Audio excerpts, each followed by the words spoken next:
As a small business owner, you deserve more.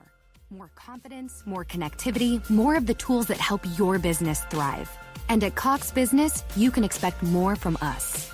We don't just have sales reps. We have perfect plan identifiers. People who will work with you to make sure your business gets everything it needs and nothing that it doesn't. Your business deserves more, and that's why you can expect more from Cox Business. Call 800-526-8572 to switch today. There's nothing more predictable in life than the unexpected. Lightning will always strike. Hail will fall on roofs. Fortunately, there's AAA. AAA has been helping members stay prepared for over 100 years. So when unusual storms, fallen debris, or sudden leaks happen, you'll be covered. Check, check, and check. Get the home and auto insurance you need by talking with a AAA insurance agent today. Visit AAA.com/insurance or stop by your local AAA store.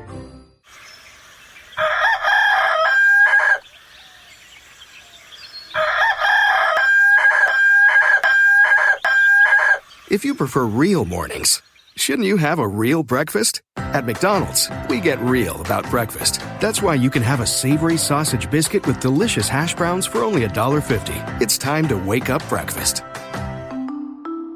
Single item at regular price. Prices and participation may vary. Cannot be combined with any other offer or combo meal. Thoughts of suicide may feel impossible to overcome. But with help and support, you can find hope and meaning. Call the National Suicide Prevention Lifeline at 1-800-273-TALK to speak to a counselor, or visit suicidepreventionlifeline.org. It's free, it's confidential, it's available 24 hours a day, 7 days a week. And even if it feels like it, you're not alone.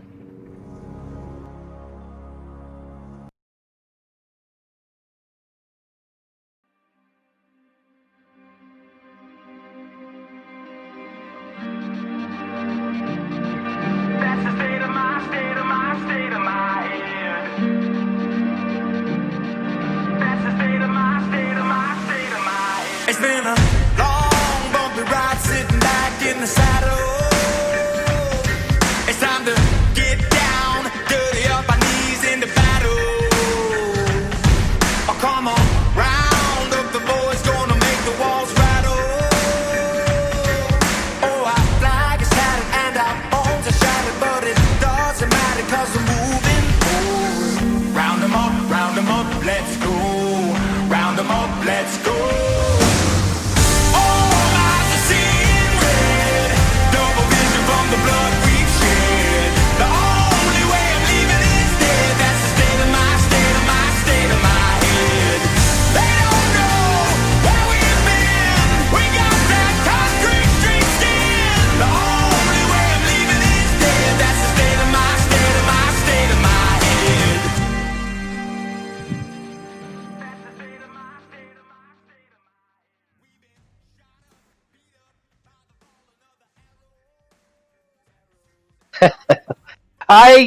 I did just.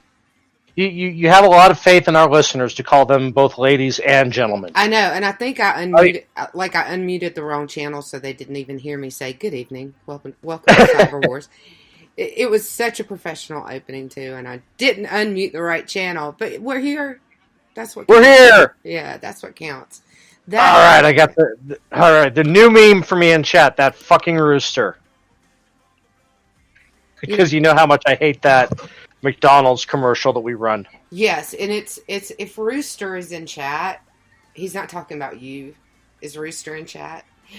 Rooster's in chat, but he also made the meme. So. Okay, perfect. That is perfect. Hey, Rooster.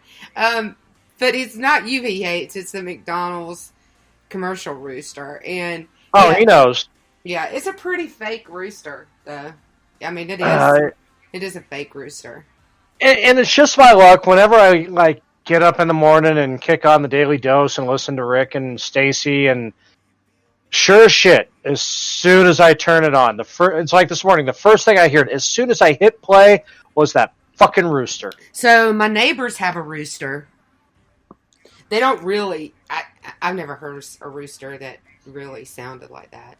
My sister had a rooster. His name was Jasper. He didn't really sound like that either. Yeah, and that's why it's just so... It's grating.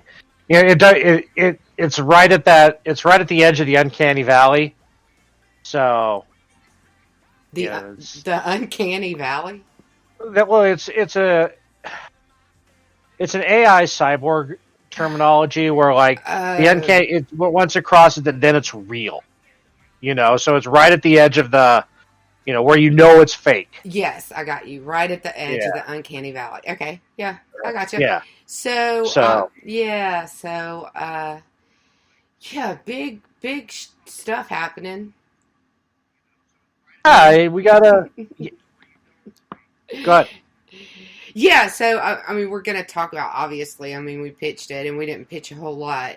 So we're going to talk about U.S. cyber policy because I got yelled at about saying something about Obama because, I mean, it was just a sarcastic remark. So I got yelled at about Trump's cyber policy and declined to get in the argument about it, right? But then it occurred to me that this is something that we've never talked about on this show, which is, it's just completely insane for us not to talk about the changes that have taken place and the improvements that have been made.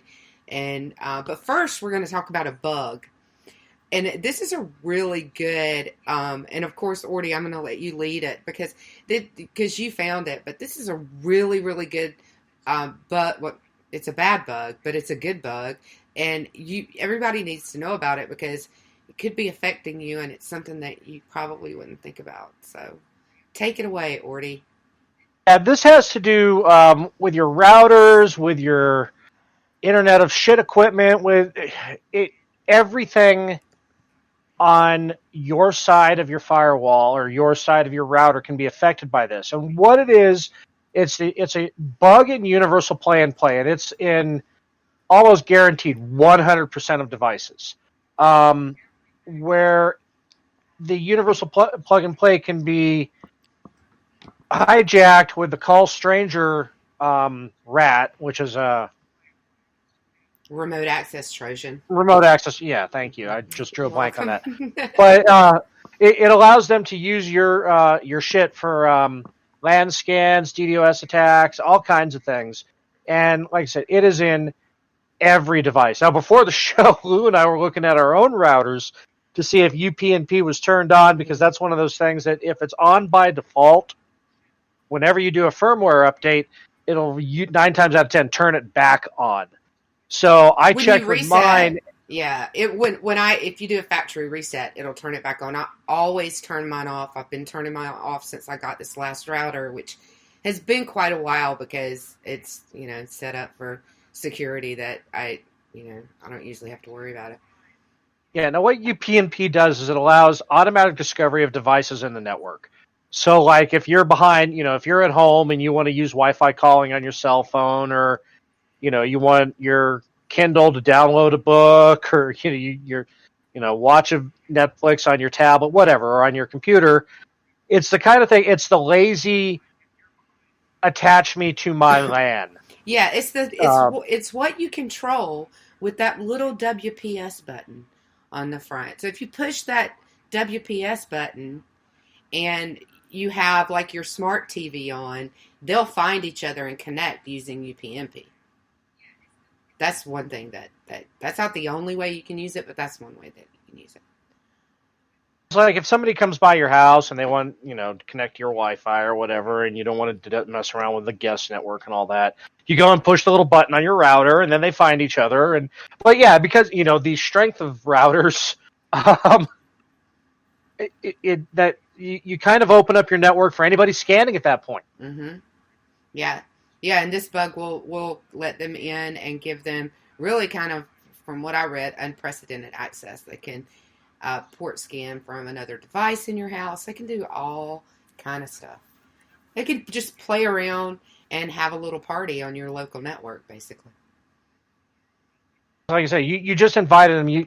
You opened the door for it, and it's probably going to be a long-running problem for the rest of time. Right. It's one of those things that unless you know about it and you actively go and turn your UPnP off, then it can happen at any moment. So your house is a botnet at that point, basically. pretty much. Yeah. Yeah. You are your Yeah. home. Your smart home is a botnet for the CCP. Right. So, as we've talked about in the past, how, the Internet of shit getting your, your toaster getting used in a DDoS attack, your refrigerator, your washer, dryer, everything in your house that's internet enabled for whatever reason you need to have a refrigerator that connects to the internet, or a washing machine, it can be used in a DDoS attack, and this is how. Yes, exactly. Or in any number of ways, but that's a good example of one way that can be used is through a denial of service attack. So, nobody wants their refrigerator to be used to bring down government Amazon. Yeah, Right. right. Amazon or government websites. Right. Yeah, the reason why you're having a slow time watching Prime is because somebody's using your refrigerator to attack AWS servers. Yeah, and that's not cool. So I was trying to order dog food, damn it. So here's a couple of things. Like I said, I just turned the UPnP off on mine. And what that means is I can't push the WPS button on the front and have it find my printer and automatically connect. That's okay, because my printer can find my Wi-Fi, and I have to enter the password, but my network is secure. Like I said, I've been doing this for a couple years now, keeping that turned off because I learned somewhere reading that it was a potential vulnerability, and now there's a bug that makes it a huge vulnerability. So I've been turning that off forever. So you can Google how to turn it off on your, and when I say Google, I mean, you could just as well DuckDuckGo it. Might be even more Bing it, whatever you want to do. Productive, right. Might be more productive. But just search how to turn it off on your particular router. And I already did, because Orty has a router that it's, but in mine, it's listed as an option to turn it on and off, and in Orty's, it was not. So he had to search to make sure that it was off by default. It came right up, didn't it, Orty? It's just like right up at the top. Yeah. The process for doing it came right up, and I was surprised. Okay, the reason why I said this is going to be a problem forever is it is entirely dependent upon the manufacturer of your router to do a bug fix on it. Now, if you've got an older router that probably isn't getting updated very often anymore, or if at all, you could have UPnP on, and it can be on automatically. And, you'll never, unless you proactively go in there to shut it off, then, that problem persists. Where in my case, before I found this article, just last week, I had updated my firmware. And that's one of the reasons why I checked. It's like I said, when you update your firmware, things that are defaulted on usually stay on or turn back on. So, and in the case of my router, the option had been completely removed. The steps on Google did not apply. So I don't know if that means the WPS on my router is always on or always off. I will have to go and dig further since we came across this right before showtime. Yeah, but that was a great find because it's something that people need to know about, and it sounds like it's been out for a couple of months already, but or at least the CVE's been out for at least a month, and I had not heard about it until you showed me the Bleeping Computer article. So it's been around for a while. It is.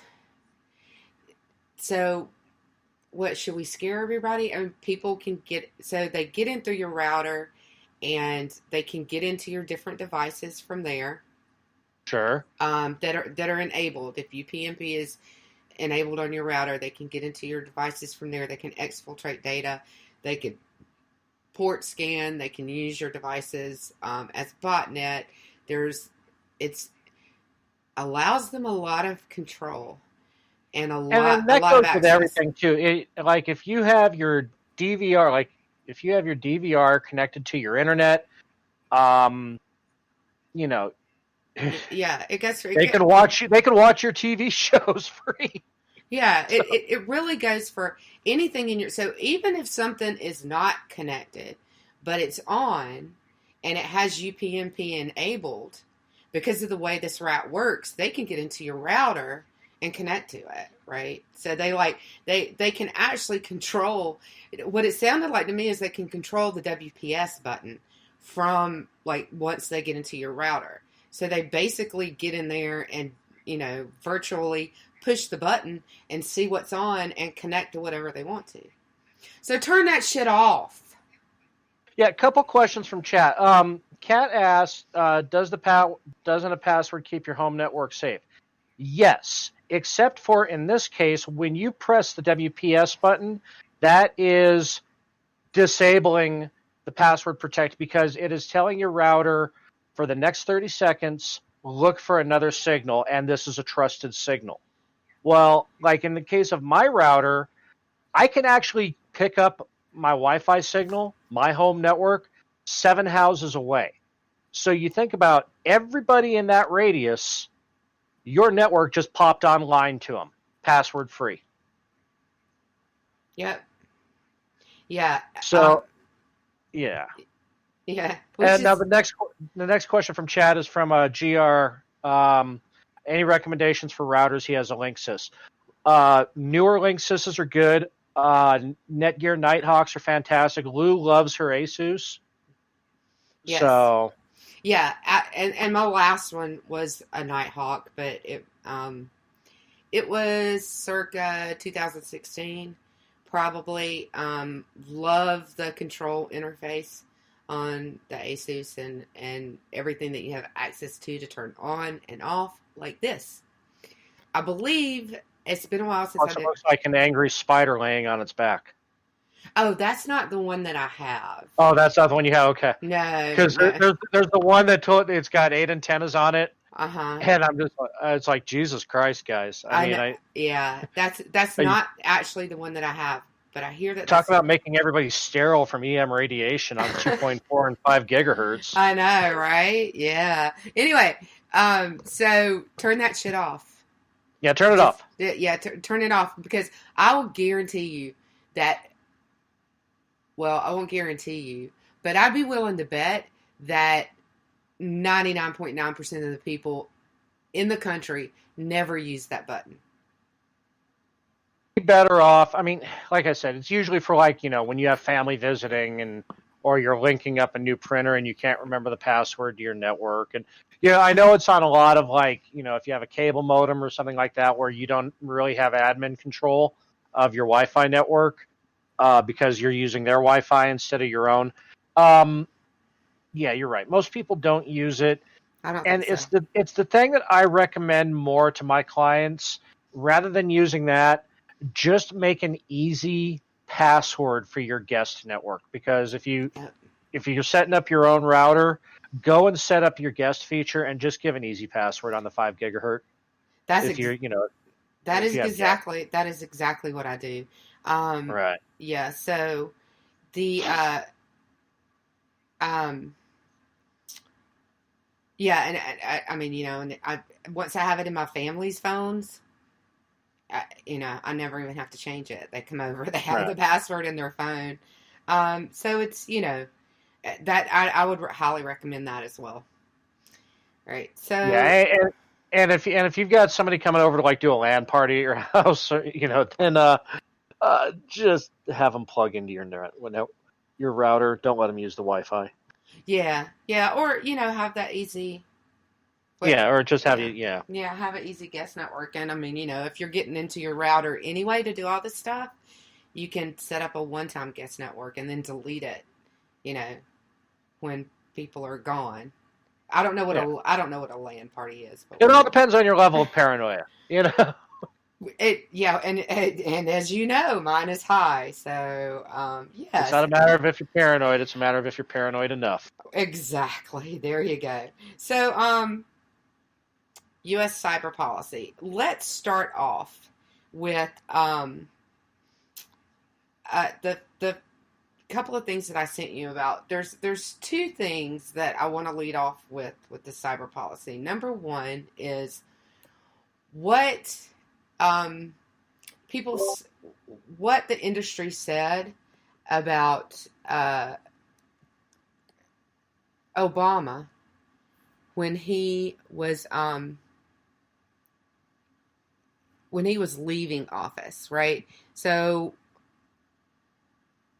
what they were saying about his cyber policy and how he did when he was leaving, because the industry wasn't real pleased with how he did. And then what they're saying about Trump as he came in, and just like Trump Russia and a lot of other things, what some of the mainstream media and some of the industry media that's very left leaning, like Wired and Vice, are still saying about him to this day, even though it's absolutely not true. Like, could you believe that shit? I couldn't believe it. I mean, because we've had, and now I'm not a big fan of EOs, but sometimes you need to move faster than the wheels of Congress does. And right. This is his second EO regarding cybersecurity in the last 3 years? Yeah, at least. I think it might be more than that. Some of them are hard to find because they're like, they're minor. And it's, what he's directed the Joint Chiefs to do and what he's directed, which is, what some of what Obama did too. He was like pushing the joint, or he did it through the military, through the Department of Defense, but he promised a lot and he didn't do a lot. So, yeah, he didn't follow through on any of his. I mean, everything he said, even Tech Insider said, yeah, that sounds great if he had actually done it. Right, exactly. And so, I mean, he promised a lot. And I mean, he promised, let's see. Can you think of one off the top of your head? So, secure connections across all federal websites, which means that federal websites would all move to HTTPS. Correct. Which made my head want to explode, of course. They got to about 70%, right? And he had, what, did he do that in like 2012 or 2013 or something like that? I mean, he had 4 or 5 years to get it done. Here's the Obamacare website, the ACA website, was the most garbage piece of Swiss cheese I've ever seen put on the internet as far as security, wanting you to put in your Social Security and all of your, stool sample and everything else into it. Yeah. So, it was breached before it ever went live. Right. So. Yeah. But yeah, and yeah, so a lot of what he said, like you said, make all federal websites secure. Well, that didn't happen because we had that massive data breach from the OBS. Right. And he said 2015, he and Xi Jinping came to an agreement to halt cyber espionage. Yeah. I hope like hell he didn't actually halt cyber espionage, but I mean, so. Probably. Right. Probably. So, let's see. Oh, and in 2015 was the Cyber Information Sharing Act. What do you think that was all about, Orty? That was to share information between like DHS, NSA, CIA. It did kind of like, once again, the sharing intelligence. That didn't happen either. Yeah, no, right. So he promised a lot. He did a lot. He signed a lot of executive orders, but and he so one of the things that Trump got criticized about is like taking down some of these bloated directorships that they created for cybersecurity and a position in the White House. You know how he added like 200 positions to the National Security Council? He had a bunch of cybersecurity people in there, even though Obama added all those people to the bureaucratic infrastructure to get this shit done, they still couldn't get it done. So then Trump comes in. Go ahead. This is like in the COVID conversation with the pandemic expert. Mm-hmm. Well, what did you do?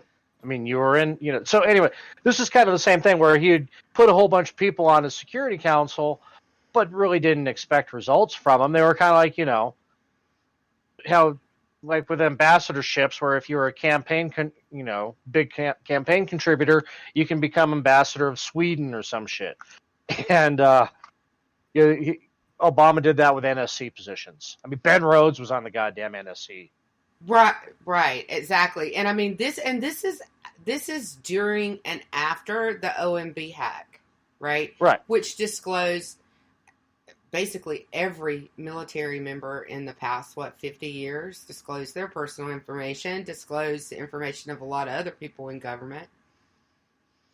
And he still couldn't get it together to really get anything done. Like, none of his initiatives were completed to 100%. Give credit where it's due in the fact that he did lay some good groundwork. However, I would say with Cyber Command, he laid some good groundwork. I would say overall with the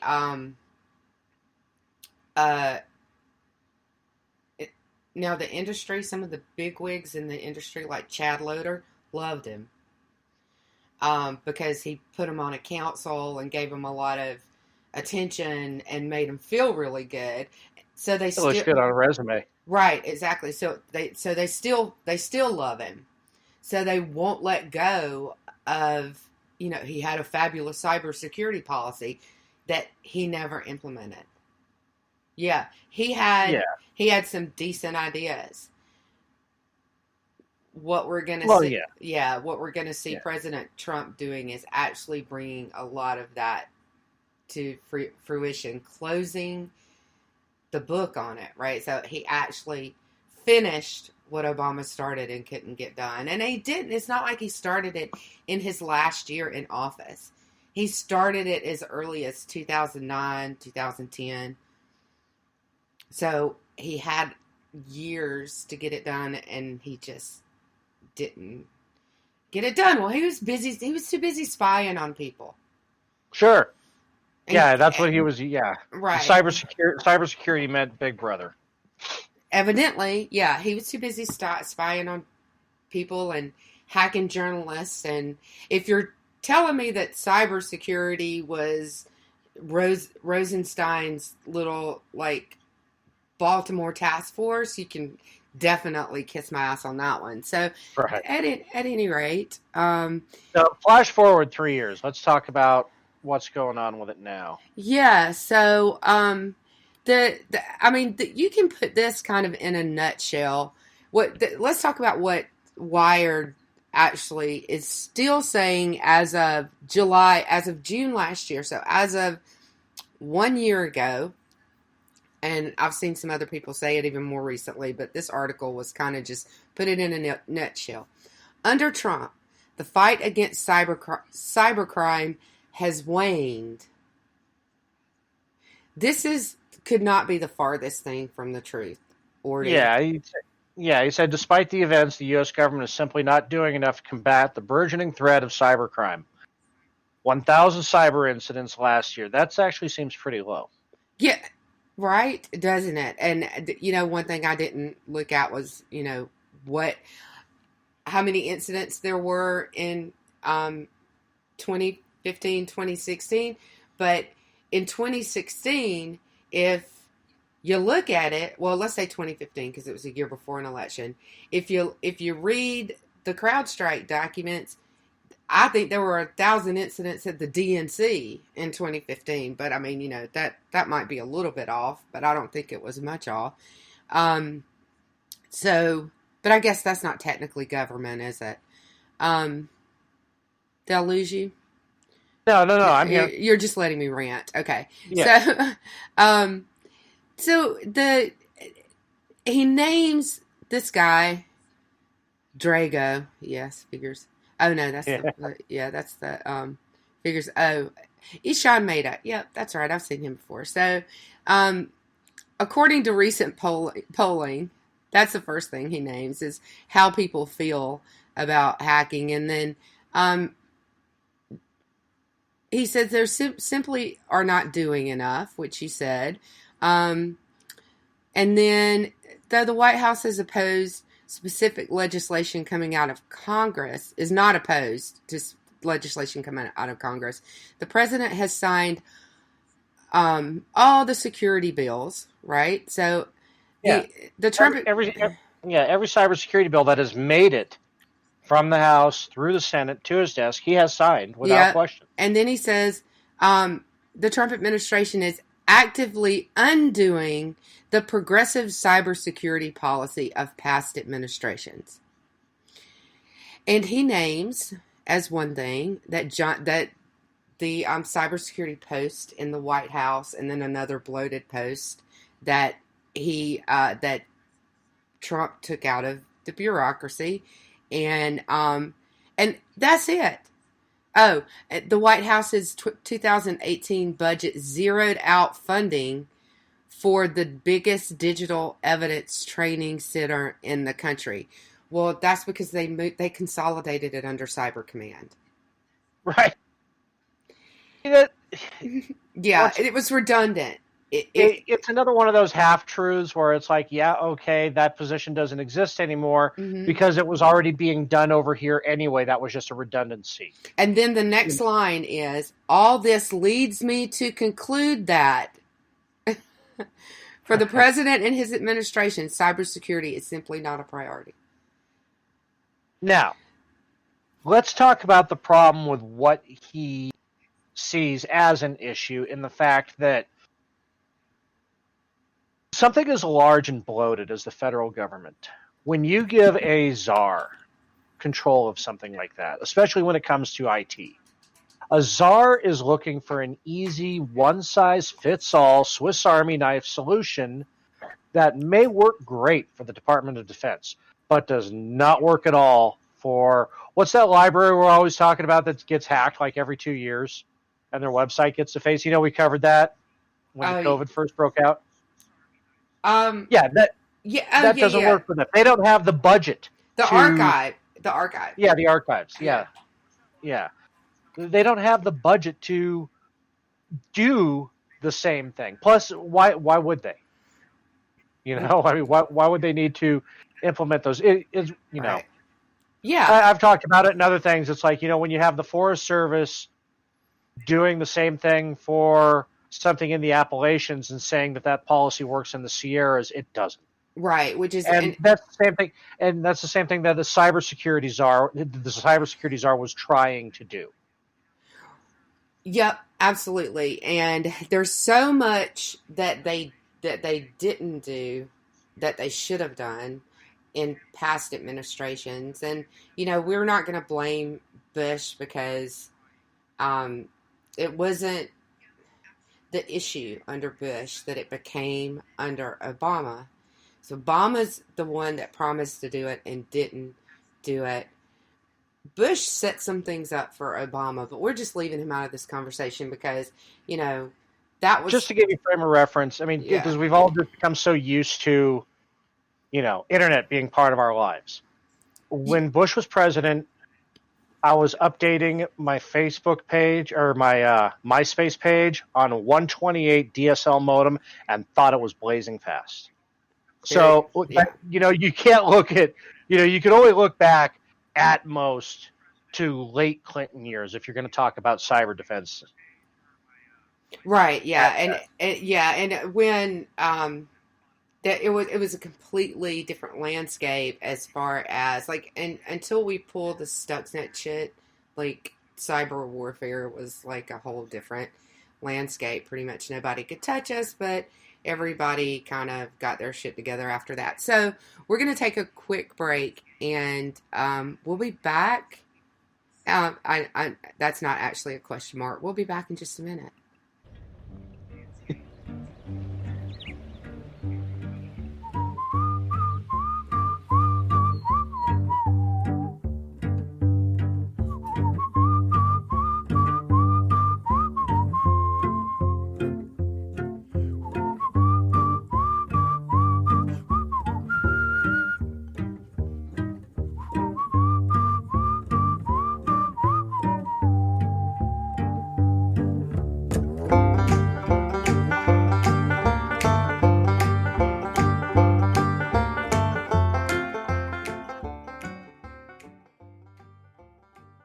My son was in the Army back during Desert Storm, but even then he wanted an MBA. He looked at a dozen schools, but only one offered the online education and flexibility he needed while he was in a tent in Iraq. Grantham University. Turns out that Grantham's been delivering affordable, relevant college and advanced degrees for over 65 years. Heck, if they can deliver a quality education to a soldier in a tent overseas, think about the flexibility Grantham can offer you so you can earn your degree too. It doesn't matter how complicated or full your life is, if getting a degree is on your bucket list, you'll want to do what my son did. You'll want to call Grantham. Find out how easy it is to get started on your education so you can check that college degree off your bucket list. Call Grantham right now, 800-910-1370. That's 800-910-1370. Flexible, affordable, relevant. Call 800-910-1370.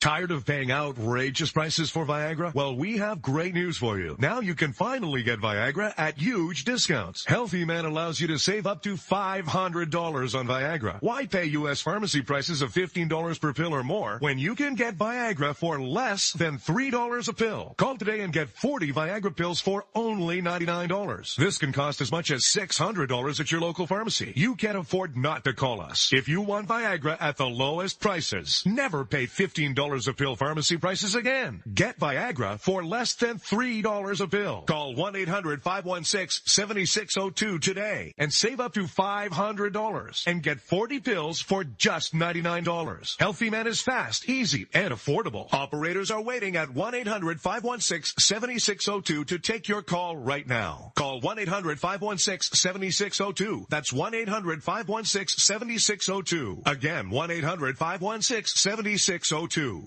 Attention business owners and independent contractors. This is a money-saving message from Tax Mediation Services. If your business owes $20,000 or more in taxes, we can help you today, right now. Listen, dealing with the IRS is no picnic. It's an intimidating and extremely stressful process, and you don't want to go it alone. Our attorneys know every law, every tax break, and every possible opportunity to help you resolve and reduce your tax debt. And if you owe more than $20,000, you may be at the top of their hit list. So don't take your tax debt lightly, because it will not go away on its own. The IRS can seize your bank accounts, your home, and even shut down your business. Call our tax experts today at 1-800-783-0810 and let us deal with the IRS while you focus on your business. That's 1-800-783-0810. Again, that's 800-783-0810. Disgusted by her, put a shovel in a bruised and battered.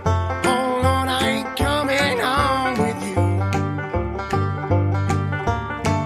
My life's a bit more colder. Damn, wife is what I told her. Brass knife sticks to my shoulder. Oh, babe, don't know what I'm gonna do.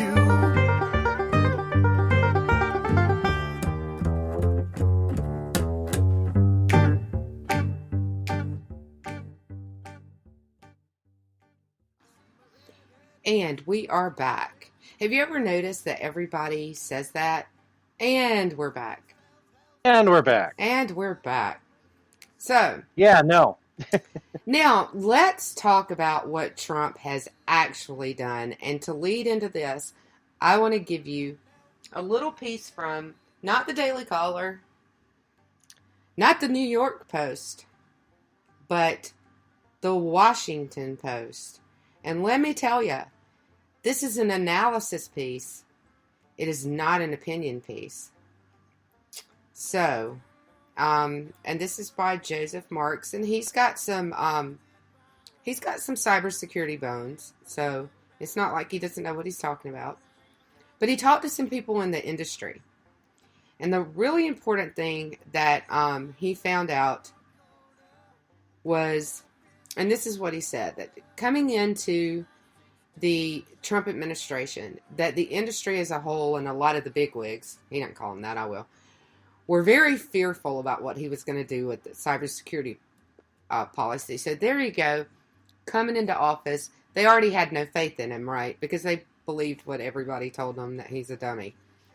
They feared that the outsider president who'd already called on supporters to boycott Apple when it refused to help the FBI crack into its own encryption, might go to open war with the cyber and tech companies whose help he needed to secure the nation.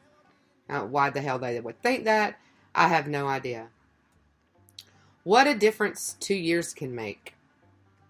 Cybersecurity industry leaders and former government officials are now heaping praise on the Trump administration's digital security policies, describing them as smart and measured.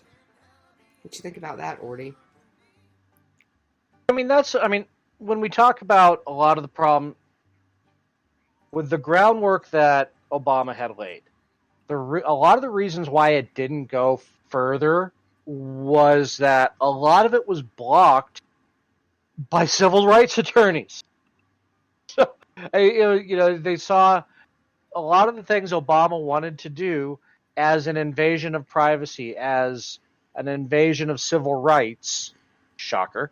So, yeah, I mean, that's, like you said, that's coming from the Washington Post as an analysis versus an opinion from Wired. Yeah, exactly. And I just can't get over that. All of these things lead me to conclude, like your 3 weak ass reasons lead you to conclude something. Okay, right. That's awesome. I know, right? So, yeah, and the funniest thing about these 2 articles is this is from the Washington Post on March 12th, and a little over 2 months later, Wired writes something that says the exact opposite and pretty much quotes no one. But he's got, quote after quote in this article that one cybersecurity, Ryan Gillis, the vice president for cyber strategy at Palo Alto Networks. Now, this is big, right? Yeah. It's so remarkable, I almost don't want to call it out. The consistency you have in cybersecurity policy. And they use the word continuity, consistency. They're all shocked. They almost don't want to say it. They don't want to admit it, but they can't not admit it because it's true. It's pretty remarkable. Goes back to, also like, we discussed prior to the show, with the executive orders that he signed, one of them actually goes back to Obama, and that is declaring a state of emergency on the cyber security infrastructure of the United States due to foreign actors. Yeah. Now, This was an EO that Obama signed in April of 2015 that Trump has renewed twice. He renewed, actually 3 times. He renewed it in 2016, 2017, and it just came up for renewal again. He just renewed it again in March. Yep. Yeah, which is, that, and we've talked, I know I've talked about states of emergency on other shows. I don't know if we've talked about them necessarily on this show, but it gives him a little bit of extended powers. Another thing that he's done that it started to develop under Bush. Obama developed it even further, but Trump has really taken it and run with it, is Cyber Command. So it gives him the ability to use Cyber Command a little more aggressively. We joked about it in 2016 because he kept referring to it as the cyber. So we're just like going, we were like, oh shit, Grandpa's gonna give out his Facebook account, and yeah. So no, he definitely has treated it as a serious the thing part of our infrastructure. Yeah. It's like you look at our power grid, you look at our railways, our roadways, and everything else. You look at the digital infrastructure of the United States, and he's actually taken it much more seriously than the 2 previous presidents have. Yeah, and what people don't give him credit for is that he's, been a very successful CEO for I don't know how many years. And someone comes in, he can instinctively knows if they know what they're talking about or if they're bullshitting him. So somebody comes in that knows what they're talking about, says, "Sir, cyber security is very important. Let me tell you why. And he will look at them and say, then fix it. And they know that they better go fix it or they're going to get fired. They've seen him in the boardroom on TV. You fired. I mean, am I right? Right. Yeah. Right. So they know the deal. You fix the shit or you get fired. So, and he also had a lot of really professional people working in a very professional capacity. Again, I think he can tell a lot of the time if he looks somebody in the eye if they're bullshitting him or not. Not always, because he kept Rosenstein on, but whatever. He kept a lot of people on that knew what they were doing, that had already been working, and he kept that consistency, and that's why he's getting the praise for the consistency and the continuity. They were already trying to get things done, and I imagine he gave them the resources and the power, and, said, not only go do this, but you better go do this, and I better see results, and we better not ever have anything happen like OMB or the 2016 election ever again. So that's what I envision, and he doesn't have to know about the cyber, but he appears to know the cyber is important, right? This played out in this one executive order that he put out last. And I hate saying I like this executive order because I just hate all executive orders. I know. But in this one, this goes with was it a Senate bill? Anyway, they're related. They kind of go hand in hand. Senate bill. What this is for, actually, from the House of Representatives, this is the Federal Rotational Cyber Workforce Act program, and what this does, and this is actually really brilliant, and what it allows to do is, like we talked about earlier, where not one size fits all at all departments, and not every department, not every agency has the budget to do it. So what this has done, what this EO does, and what the law does too, is it allows a rotational basis of federal employees who maybe aren't needed at this point at the NSA or whatever to go fix the cybersecurity problems at the FDA. Or to go work on their. So it allows temporary reassignment and rotational basis of federal cybersecurity and IT professionals throughout the entire government. Yep, and this is major. So what it means is that every department doesn't have to stand up from the chief executive, cybersecurity executive, CISO, down in every friggin' department a cybersecurity infrastructure. They can borrow from the cybersecurity expert departments, the Cyber Command, NSA, DOD, and the Department of Energy has a very robust, which is better. Exactly. It's a good thing.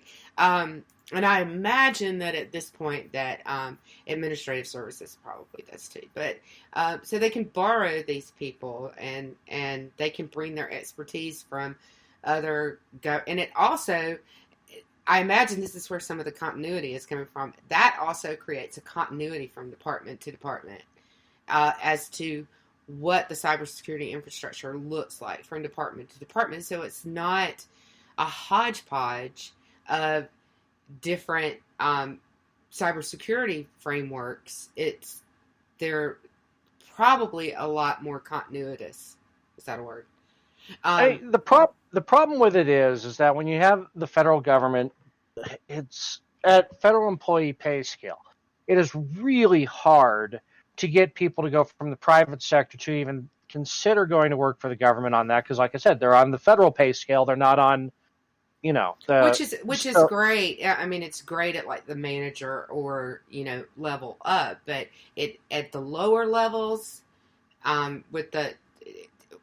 to compare it to cybersecurity, it's like you're right about that. Yeah, You know, it's the network some engineers make a lot of money. Some mailroom clerk over at frickin' FDA or BLM or something is getting paid the same as somebody in cybersecurity in the first year. Yeah, BLM in this instance being the Bureau of Land Management. Management. Yeah, yeah. But so and then a network engineer is at a certain pay grade in the government because of what his level is. It's probably not gonna. It doesn't really compare to a network engineer who's paid for his skill level and experience in the private sector. Totally different pay scale, and it's you can go to work for Google and make 2 times what you're going to make for the government. Well, so it's really hard for them to get employees in this field, right? At the level of experience that they need, at the pay grade that they would be at the government, yes, it can be difficult, and that's a long history of. But I think my opinion really, and the beauty of that is the continuity that it builds inside the government. So that was a very important piece of it, letting these people move around, share information, create that continuity of security framework from one department to another. I think that's like a really, really kind of fabulous. It was a great idea. I mean, you'll have somebody come in from, Homeland Security, Cyber Command, and go into the office at Department of Agriculture and go, "Why are you still running WinXP?" Right. Exactly. And that's the thing too, is that when these departments they get their budget in, upgrading their IT isn't as sexy as new cars or whatever. Right. So it's an afterthought. And that's another good point, because that's another thing that he pushed was making the budget available in all of the departments to make that a priority. Which, I mean, do you think HHS before Trump ever had a higher priority for cybersecurity or equal priority for cybersecurity as they did Obamacare? I don't. They certainly didn't have an equal priority for pandemic planning as they did Obamacare, but that's another story. So that was a really big thing that they did. The other thing that he did was the changes that he made within Cyber Command, and this is the biggest one, and it is friggin' huge. And the fact that people don't recognize it makes my head want to blow off, like somebody said Zoom. He actually empowered Cyber Command to work offensively and not just defensively. So if somebody hits us, if China hits us, Cyber Command hits them right back. If they hit our government websites, we hit them right back. Well, yeah, we've talked about this in previous episodes too, where the Cyber Command's policy is called aggressive defense, where it sits in. I mean, it's not out there actively probing, but it will quickly stomp down and retaliate against any attack. Yes, absolutely. And if I would wager to bet that they are actively searching for and finding APTs. Sure. But that's a little more sensitive. But that, and that's just me kind of reading between the lines. But yeah, that actually goes to the cyber war thing that we've talked about in the past, where that's right. Modern spycraft and espionage and warfare. Right. Yeah, we're just talking about as a it was a huge national change. Cyber policy. It was a huge change. We'd never done it before, and this is we all know he's a risk taker, and that's the kind of risk that he takes. It's this may be a risk, might make, others in the international community a little bit not too happy. We might get criticized for it, but I don't care. It needs to be done. Do it. And I don't think that, I think a lot of that Bush or Obama wouldn't have done it for that reason, but Trump doesn't give a fuck. So He did.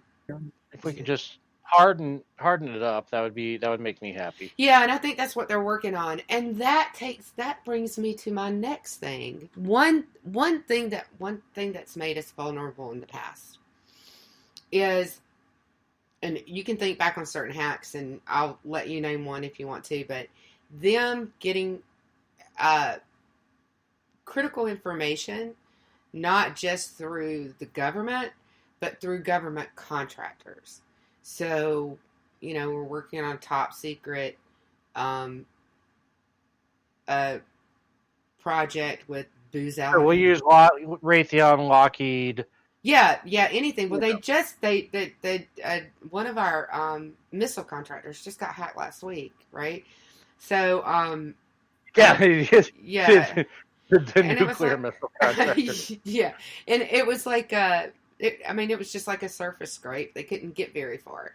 But so what nobody else ever did that the Bush administration has done is build and put in place a cybersecurity maturity. What's the other? CMMC, cybersecurity maturity certification. I can't remember what the other M is for right off the top of my head. Google it. I'll Google it while you talk. Yeah. So it is a certification for contractors. Anybody who contracts with the DoD has to have this maturity model certification. Yeah, maturity model. Thank you. Maturity model certification. So anybody who contracts with the DoD has to either pass this cybersecurity certification or get kicked out of the system. And they've got and it's going to be a third party is going to audit them to make sure that they're in compliance. And then the government reviews it and clears the audit, make sure that the audit is kosher. And they've got till 2026. So there's like a pass and pass and reevaluate, and you have like a couple of times to pass it. And if you don't, you're kicked out. And you don't get to work with the DoD anymore. And so you got to think about how much money is involved in that. There's probably a lot of contractors putting a lot of money and effort and time into their cybersecurity programs right now to make sure that they get to remain DoD contractors. And, just like I said, go ahead. The thing that cracks me up about that is that when you look at government policy towards cyber defense, it's 15 years old. It's like when you see them do something now, it's like that would have been great in 2005. Mm-hmm. Where when you're talking about private industry, you're talking about Boeing and Raytheon. They're probably already, current year, or at least within the last 5 years of where they needed to be. So, it's kind of like they're asking private industry to do something that they themselves do not do. So that's why I was kind of laughing about that part of it. It's like, Well, and I think that's a really important point, because I think that was true up until probably maybe the end of the last administration, up till like what the Obamacare hack, I think, was so embarrassing to them. This when they started wanting to really get our cybersecurity plans in order. Yeah, but by that point they were playing catch up. Yeah, at that point they were playing catch up. I think that from everything that I read, like this administration has really pushed us forward to, maybe 5 years behind, right? The DoD, the DoD may be somewhat of an exception to that, and part of the reason for that is that they use obviously defense and spy. Yeah, defense and espionage. They are going to be in front of the game. That's they are the top in the world. But when you look at the rest of the federal government, which is why I liked that EO that was passed, is when you look at the rest of the government, they're like I joked about with the XP. They're still running on XP. Yeah, and that if I remember correctly, the EO and the Senate bill were done so close together.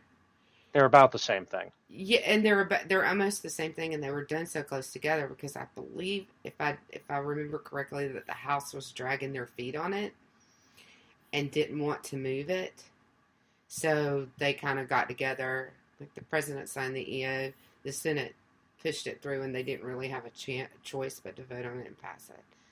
I think they were really, yeah. If I remember that correctly, I could be wrong, but I think that's why the two of those things are so similar and were done so close together. But yeah, I mean, I think they've pushed us forward a lot. I think the DoD is, and I think there are still probably a lot of vendors that they use that have information that we wouldn't want anyone to be able to get to. That aren't that aren't the Raytheon, so that Raytheon, Booz Allen Hamilton, those guys that, I mean, but cybersecurity. It's their subcontractors that they actually have to be worried about. Yeah, yes, absolutely, and that was the missile contract. The guy who, the subcontractor that gets their EEPROM chips from China. Yeah, really good. Yes, very good point. But I think that, I mean, we still have a long way to go, but I feel like we're better off, and it's definitely, at the very least, if nothing else, at least they're getting things finished and not just started. They're not just started, and then 5 years later we haven't finished them yet. They're kicking down the road. It was a good photo op. I know, right? They're at least getting them finished. So it's definitely not perfect, and we're not breaking the ceiling of new technology either, except maybe in the NSA, right? So, right. You're right. So, I mean, it's not that kind of situation, but we are moving forward a little bit faster and with a little bit more continuity than in past administration. So, part of it is the times. I mean, it's 2017 to 20 instead of 2012 to 16. So there's more technology to apply. There's a more robust workforce to apply to it. There's a lot more known than there was then. But at the same time, don't diss the guy because he's doing an awful lot with what he's got to work with. Sure. Yeah. And, it's like the article on Obama said, one of the last lines, when Obama left office, the United States was ranked 11th best with a cybersecurity infrastructure in the world out of 44 nations. That's not that great. That puts us at the No. bottom. Hey, we're in the top 25%. At the bottom of the top. Well, we were at the bottom. Yeah, the bottom of the top 25%. Mm-hmm.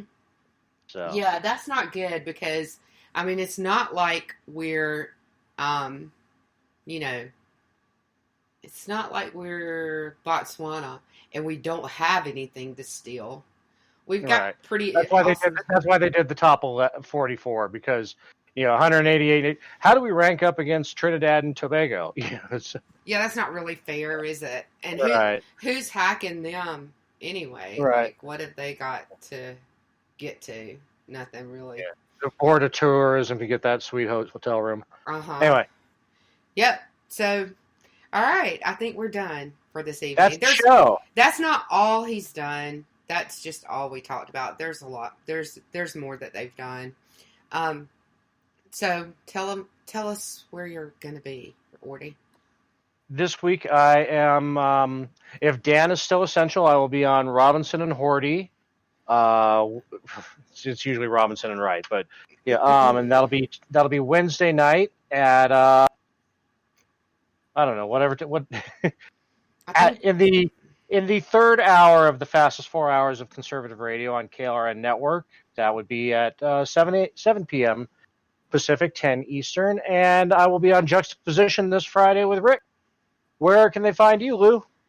I'm producing around. Aggie's here tomorrow night with whatever stud she's got on with her at 9 o'clock, and then the Red Wine at 9 o'clock on Wednesday. And then I'm back with my girls at 8:30 on Friday to laugh and act stupid. And then right back here with you next Monday. So that be me. And also with you and Fu at 8 on Monday. Sure. So we appreciate you joining us, ladies and gentlemen, which is how I opened the show, but you didn't hear me. And please come back next Monday. We hope you enjoyed it. We will see you then. Have a good week. Wash your hands, you filthy animals. Wash your hands. That's the state of my head. That's the state of my head. It's been a long, bumpy ride sitting back in the saddle.